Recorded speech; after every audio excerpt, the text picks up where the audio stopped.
इन सब के बीच नूह में प्रशासन द्वारा अवैध अतिक्रमण के खिलाफ कार्रवाई शुरू कर दी गई है। जो जिसके ऊपर केस बनता है उसको इलाज करेंगे, और इलाज में बुलडोजर भी एक दवाई है। अगर योगी जी की भी तारीफ करी जाती है तो किस नैरेटिव के साथ की जाती है? भैया आ जाओ, वो आ रहा है, क्योंकि इनको पता होता है वो धागे खोल देगा। बड़ा गिन गिन के मीडिया में ये बताया जाता है, चुन चुन के गिन गिन के मारते हैं। एक पॉलिटिशियन को लटका दिया गया, अतीक अहमद की अगर बात करें, जो है 45 से ज़्यादा दुकानें बनाई हुई हैं, सारे अवैध हैं। एक दफ़ा मैं इंडिया में था, बॉम्बे में, पहला रोज़ा आ गया, पहला रमज़ान आया, तो मैंने कहा यार होटल से निकल, मैं अफ्तारी कर लूँ। जब मैं अफ्तारी के लिए बाहर गया ना ढाबे पे, मैं चीज़ें ले रहा हूँ, तो मैंने वो नारियल लिया और बनाना ले रहा हूँ, तो बच्चा मुझे बनाना दे रहा है, तो वो हिंदू की रेडी थी ढाबा, तो हिंदू ने अपने बच्चे को बोला अबे आज भाव कम रखियो, आज मुसले का रोज़ा है, भाव कम रखियो, आज मुसले का रोज़ा है, ये वो कह रहे थे। सर उससे इन्होंने तो रिटेलिएट किया। उससे पहले जो 2 दिन वहाँ पर हैवानियत हुई है, वहाँ पर पत्थर ले लेकर उन्होंने करीबन 45 दुकानें की ध्वस्त कर दी गई हैं, मटिया वेट कर दिया है पूरा। वो मेरा तो सुझाव ये है सर कि पूरा गांव सील करके एक एक घर में सबके आधार कार्ड चेक करें मतलब, और उसके बाद जो भी बाहर के बांग्लादेशी रोहिंग्या है लात मार के उनको सबको बाहर किया जाए। अगर कोई गलत है, हाँ, अब वो बुलडोज़र जो चलाते हैं, योगी को बोलते हैं बुलडोज़र बाबा, तो इसमें अगर कोई हिंदू भी गलत काम करता हुआ मिलता है तो उसके घर पे भी चलता है।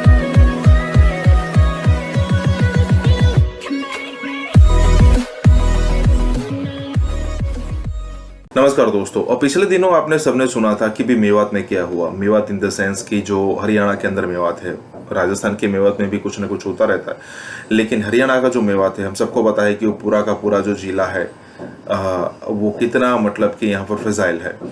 कहने का मतलब यहाँ पर यह है कि क्या क्या सिचुएशन हुई। अब कई सारे मतलब सर्वेज या फिर कई सारे लोग ये कह रहे हैं कि भाई वहाँ की जो मनोहर लाल खट्टर सरकार है, उन्होंने बिल में छिपे ये जो कॉकरोचेज है वहाँ पर कुछ ऐसी दवाइयाँ डाली, इसलिए उनको बाहर आना पड़ता है। हालांकि पहले तो उनकी बहुत ही किरकिरी हुई, लेकिन उसके बाद कई सारे लोगों ने ये बताने की ट्राई की कि कुछ महीनों पहले ही एक साथ 5000 पुलिस वालों ने वहाँ पर रेड की थी, और वो जो ATM वाला स्कैम चलता है या फिर कहे कि जो कॉल आते हैं और स्कैम चलाते हैं, ये भाई साहब वहीं से ही सारे के सारे काम करते थे।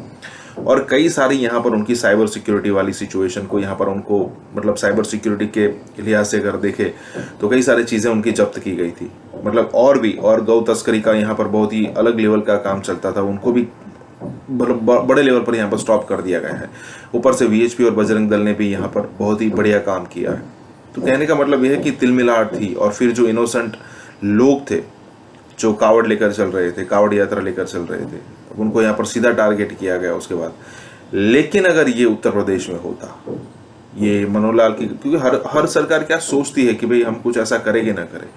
योगी आदित्यनाथ का एक सिंपल फॉर्मूला है कि भाई अगर आपने कुछ ऐसा किया, चाहे आप हिंदू हो मुसलमान हो, अगर आपने ऐसा कुछ किया तो आपको भुगतने के लिए तैयार रहना पड़ेगा।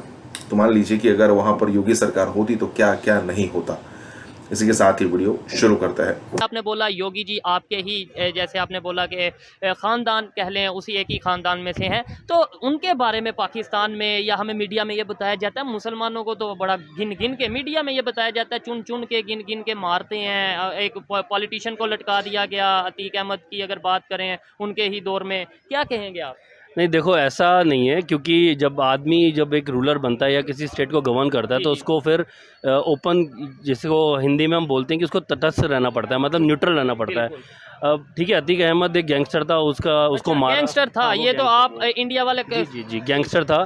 लेकिन आप ये भी देखें कि विकास दुबे एक पंडित था, हिंदू पंडित, तो उसका भी एनकाउंटर हुआ था। मतलब हालांकि वो मीडिया में ऐसा हुआ कि वो गाड़ी गिर गई, मर गया, बट सब जानते हैं क्या हुआ। तो ऐसा नहीं है कि सिर्फ मुसलमान के साथ हुआ। अगर कोई गलत है, हाँ, अब वो बुलडोज़र जो चलाते हैं, योगी को बोलते हैं बुलडोज़र बाबा, तो इसमें अगर कोई हिंदू भी गलत काम करता हुआ मिलता है तो उसके घर पे भी चलता है। अच्छा, आपने ये भी बताया, इवन मैंने इंटरनेट से भी देखा कि जिस एरिया से वो अपना सियासत कर रहे हैं, पॉलिटिक्स कर रहे हैं, वहाँ पे भी मेजॉरिटी मुसलमानों की है उस एरिया की। जो जी, वो गोरखपुर से सांसद रहे हैं, सांसद मतलब MP, और यंगेस्ट MP रहे वो वहाँ से, और और थ्रू आउट वो कई बार जीतते आए हैं। तो उधर तो मेजोरिटी मुसलमानों की है? वहाँ मेजोरिटी मुसलमानों की, और उनके दरबार में जो सुबह वो लगता था जिसमें आप अपनी शिकायतें लेके जाते हो, तो उसमें मेजोरिटी मुसलमान जाते थे और सबकी शिकायतें वो हल करते थे। ठीक है। तो ऐसा नहीं है कि मतलब वो कोई नफरत करते हैं, सुबह उठ के काटना शुरू करते हैं, ऐसा कुछ नहीं है। अच्छा, अब यही चीज़ें ना देखें, जब हम बात करेंगे इंडियंस के साथ बात करेंगे या इंडियंस हमारे साथ बात करेंगे तो बहुत सी चीज़ें क्लियर हो जाती हैं, और हमारा मकसद भी यही रहता है कि आपस में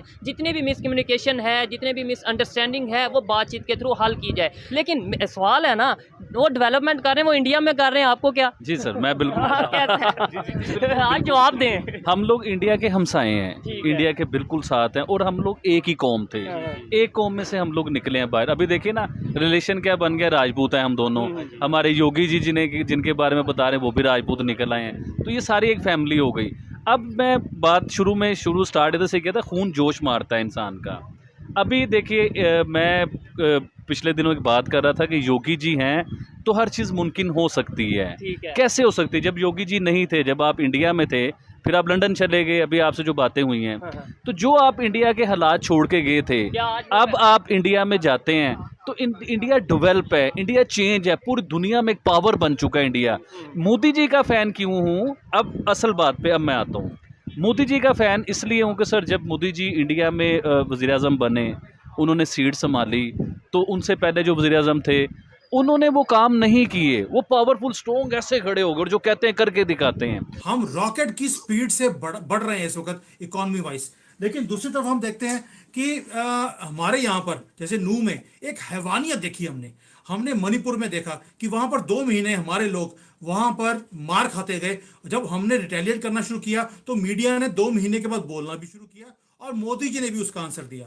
आज फिर वहां पर हिंदूज को टारगेट किया गया, 3-4 लोगों के घर जलाए गए, मारा गया। सर ये क्या देखते हैं, ये ओपन अटैक्स हिंदुओं के ऊपर अपने ही देश में हम कब तक बर्दाश्त करेंगे? सर चक्कर क्या है कि हिंदू बटा हुआ है और हिंदुओं का कोई स्ट्रॉन्ग इकोसिस्टम नहीं है। एक मुसलमान को भी कोई एक चाटा मार दे तो पूरा इकोसिस्टम टूट पड़ता है। और फैक्ट चेकर्स पता नहीं कहाँ के पुराने वीडियो डाल के कि ये हिंदू लोग मुस्लिमों पर जुल्म कर रहे हैं। हिंदुओं को बचाने वाली ऐसी कोई संस्था नहीं है। एक आरएसएस है, तो बेचारे वो जब सेवा करते हैं, जब बाढ़ आती है, कोई आपदा आती है, तो आरएसएस वाले हमेशा अवेलेबल रहते हैं, पर उनपे आतंकवादी का ठप्पा हमारे हिंदू लोग ही लगाते हैं। हमारा इकोसिस्टम नहीं है, हम बटे हुए हैं, सबसे बड़ी कमजोरी ये है। और ये हमारा बेसिक असल में हमारे धर्म का गुण ही है दया करना। जिस दिन हम भी निष्ठुर हो जाएंगे उस दिन बाकी सब सुधर जाएंगे सर। और राजचंद्र जी वाला हाल है कि समुद्र के सामने 3 दिन तक गिड़गिड़ाते रहे, भाई रास्ता दे दे, रास्ता दे दे, रास्ता दे दे। नहीं सुना, जब उनने धनुष्बाण निकाला तो हाथ जोड़ के खड़े गए कि भैया कृपा करो, मैं रास्ता दे रहा हूँ। तो भय नहीं हो तो न प्रीति। तो इनके लिए भय जरूरी है, इनके मन से भय हट गया है असल में। इनको पॉलिटिकल पेट्रोनेज मिलती है, मीडिया में इनको पेट्रोनेज मिलती है, पूरा इकोसिस्टम इनका साथ करता है, इसलिए ये इतना सब कर लेते हैं। वैसे फॉर योर काइंड इन्फॉर्मेशन, आज इनकी दुकानों पर करीबन 45 दुकानें इनकी ध्वस्त कर दी गई हैं, मटिया वेट कर दिया है पूरा। वो मेरा तो सुझाव ये है सर कि पूरा गांव सील करके एक घर में सबके आधार कार्ड चेक करें मतलब, और उसके बाद जो भी बाहर के बांग्लादेशी रोहिंग्या है लात मार के उनको सबको बाहर किया जाए। सर मैं एक चीज पूछ रहा हूँ आपको, जो मीडिया है हमारा, वहां पर एक नैरेटिव, जैसे अब आपने सुना होगा कभी मोनू का नाम आ गया, बिट्टू का नाम आ गया, अब पिछले 3-4 दिन से मैं देख रहा हूं कि वहां पर सिर्फ एक ही ये 2 नामों को लिया जा रहा है कि इनके कारण हिंसा हुई। सर उससे इन्होंने तो रिटेलिएट किया, उससे पहले जो 2 दिन वहां पर हैवानियत हुई है, वहां पर पत्थर ले लेकर उन्होंने, हमने देखा यही सिस्टम इन्होंने गुजरात में भी किया, बाकी जगह में भी किया। जब हिंदू को मार पड़ती है कोई बोलता नहीं है।